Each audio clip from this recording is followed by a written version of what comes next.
नमस्कार दोस्तों। हमारे देश में 16 से लेकर 20 फरवरी तक वैश्विक एआई इम्पैक्ट समिट 2026 चल रहा है और इसी समिट में हमारे देश के इलेक्ट्रॉनिक्स और सूचना प्रौद्योगिकी मंत्रालय ने भारत के पहले open source voice AI stack जिसका नाम वॉइस एरा है उसका अनावरण किया है। ये जो पहल है ये भारत की भाषाई विविधता को ध्यान में रखते हुए उसको डिजिटल रूप से मजबूत करने की दिशा में एक बहुत ज्यादा महत्वपूर्ण कदम माना जा रहा है। तो दोस्तों आज के सेशन में हम वॉइस एरा के बारे में जो भी जरूरी बातें हमारे एग्जाम पॉइंट ऑफ व्यू से उसके बारे में बात करेंगे। इसके अलावा हम ये भी समझेंगे कि कैसे वॉइस एरा जो है वो हमारे देश में भाषाई विविधता को मजबूत करेगा, कैसे ये हमारे देश में प्रशासनिक दक्षता को भी बढ़ावा देगा। तो आई एम योर दोस्त Rahul Sharma and I welcome you all to Rahul Sharma education.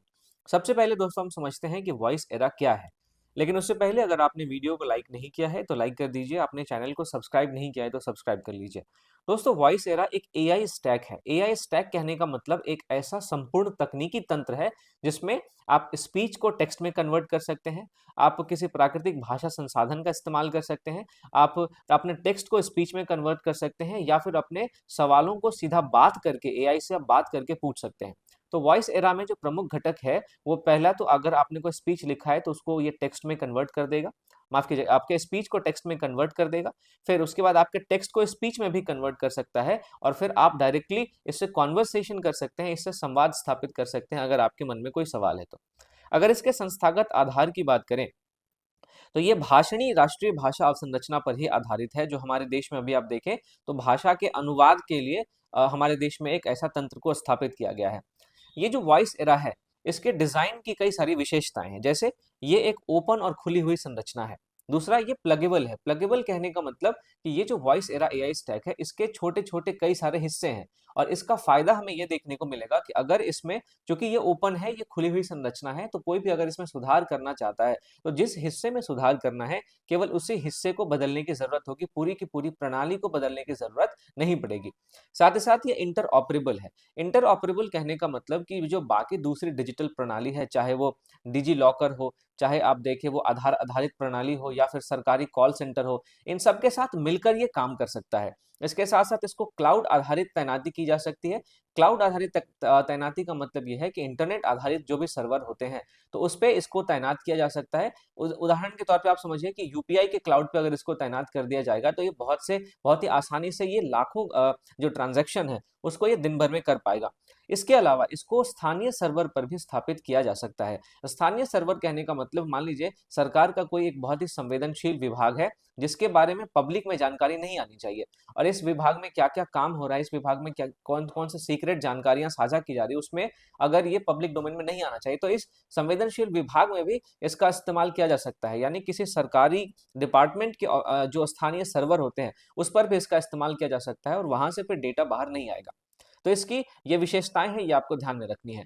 इसके अगर लक्षित उपयोगकर्ता की बात करें तो सरकारी संस्थान इसका उपयोग करेंगे, जो शोध संस्थान है वो भी इसका उपयोग करेंगे।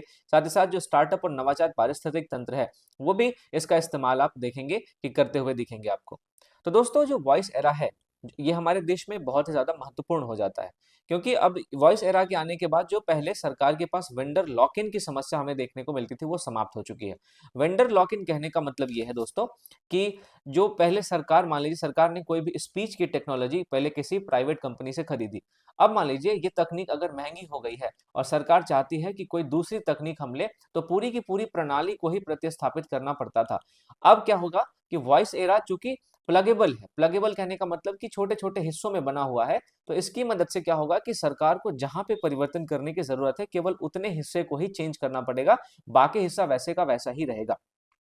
तो सरकार के पास समझिए, सरकार के सामने जो पहले वेंडर लॉक इन की समस्या थी उस समस्या का समाधान वॉइस एरा के माध्यम से देखने को मिलेगा और इस वजह से जो सरकारी प्रणालियां हैं उसमें दीर्घकालिक आत्मनिर्भरता में बढ़ती हुई दिखेगी और साथ ही साथ निजी कंपनियों पर सरकार की निर्भरता भी कम होगी।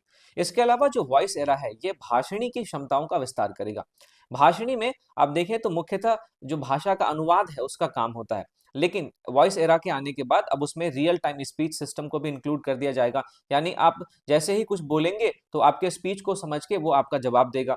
उसमें आप सीधा सीधा एआई से बात कर सकते हैं अपनी किसी समस्या के बारे में और इसमें कई सारी भाषाओं के माध्यम से आप सवाल पूछ सकते हैं। तो भाषणी जो हमारे देश में है उसकी क्षमता का भी विस्तार वॉइस एरा करेगा।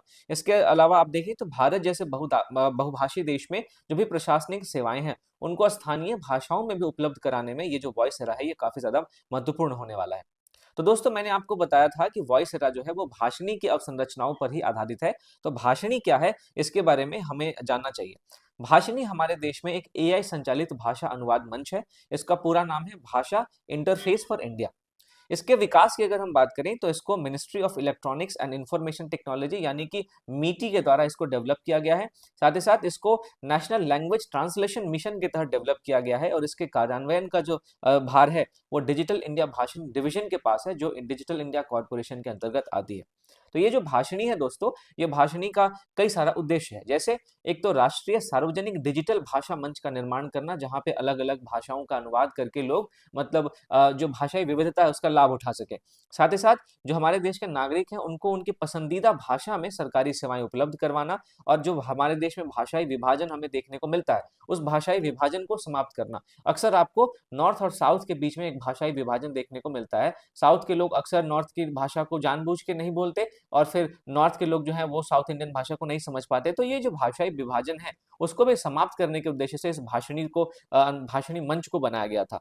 तो वर्तमान स्थिति में आप देखें तो 22 से ज्यादा भारतीय भाषाओं का समर्थन भाषणी मंच पे है और इसमें पाठ और वाणी आधारित अनुवाद सेवा भी आपको देखने को मिलेगी। तो दोस्तों ये जो भाषणी मंच है इसके सामने कई सारी संभावित चुनौतियां भी है। जैसे इसमें डेटा गोपनीयता की सुरक्षा की चुनौतियां है। इसके अलावा आप देखें तो फिर जो साइबर सुरक्षा उसकी चुनौती है। फिर क्षेत्रीय भाषाओं के लिए गुणवत्तापूर्ण डेटा नहीं मिल पाता है, तो उसकी वजह से जो अर्थ है उसका अनर्थ हो जाता है। तो ये भी एक समस्या देखने को मिलती है। और सबसे बड़ी समस्या हमारे देश में डिजिटल साक्षरता की कमी की है। लोग अभी भी डिजिटली जो है उतने ज्यादा जागरूक नहीं है। उनको इस बात की जानकारी नहीं है कि हमारे देश में तकनीक किस हद तक पहुंच चुकी है, कैसे वो घर बैठे-बैठे बहुत सारे कामों को कर सकते हैं और वो तकनीक को अभी भी एक संदेह की नज़र से देखते हैं। तो ये सारी चीज़ें हैं जो कि भाषणी मंच के सफलता में एक चुनौतियों को पेश करते हैं। लेकिन अंततः हम ये कह सकते हैं कि ये जो वॉइस एरा है, ये वॉइस एरा भारत को केवल डिजिटल शासन तक सीमित नहीं रखता है, बल्कि हमारे देश में जो भाषाई डिजिटल लोकतंत्रीकरण की दिशा है, उसको और ज़्यादा आगे बढ़ाता है।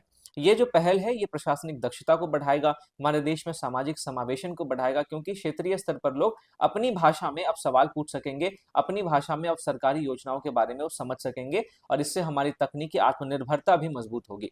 तो ये दोस्तों हमने वॉइस एरा के बारे में बात की। आई होप कि आपको वॉइस एरा क्या है, ये किस तरीके से हमारे देश में जो हमारे देश के लोग हैं उनको और ज़्यादा दक्ष बनाता है, हमारे देश में प्रशासनिक दक्षता को बढ़ाता है, हमारे देश में सामाजिक समावेशन को बढ़ाता है, ये आपने समझा होगा। इस पूरे सेशन के आधार पे आप इस यूपीएससी एमसीक्यू को सॉल्व कर सकते हैं। सवाल है, हाल ही में प्रस्तुत वॉइस एरा पहल के संदर्भ में निम्नलिखित कथनों पर विचार कीजिए। यह एक मुक्त स्रोत पूर्ण प्रक्रिया आधारित कृत्रिम बुद्धिमत्ता तंत्र है, बिल्कुल सही है। फिर दूसरा आप देखें, दूसरा है कि यह भाषणी राष्ट्रीय भाषा अवसंरचना पर आधारित है, यह भी सही है। इसका उद्देश्य केवल पाठ आधारित अनुवाद सेवाएं प्रदान करना है, न कि वास्तविक समय वाणी प्रणाली। तो ये आप देखें तो गलत है, यह वास्तविक समय में आपकी बात को समझता है और आपका जवाब भी देता है। इसे क्लाउड तथा स्थानीय सर्वर दोनों पर तैनात किया जा सकता है। तो ये मैंने आपको बताया था कि जो इंटरनेट पर आधारित सर्वर होते हैं उस पे भी इसको तैनात किया जा सकता है और किसी सरकारी विभाग के स्थानीय सर्वर पर भी तैनात किया जा सकता है। तो ये चौथा भी सही है। तो आपसे पूछा गया है उपरोक्त में से कौन सा या कौन से कथन सही नहीं है। यहाँ पे आपको बहुत ध्यान से पढ़ना है। आपसे पूछा गया है सही नहीं है, तो आप देखें तो केवल तीसरा ऐसा ऑप्शन है जो सही नहीं है, तो ऑप्शन नंबर बी आपका सही जवाब हो जाता है। आप यहाँ पे देख सकते हैं, इसका एक्सप्लेनेशन भी यहाँ पे है। तो ये चीज़ है।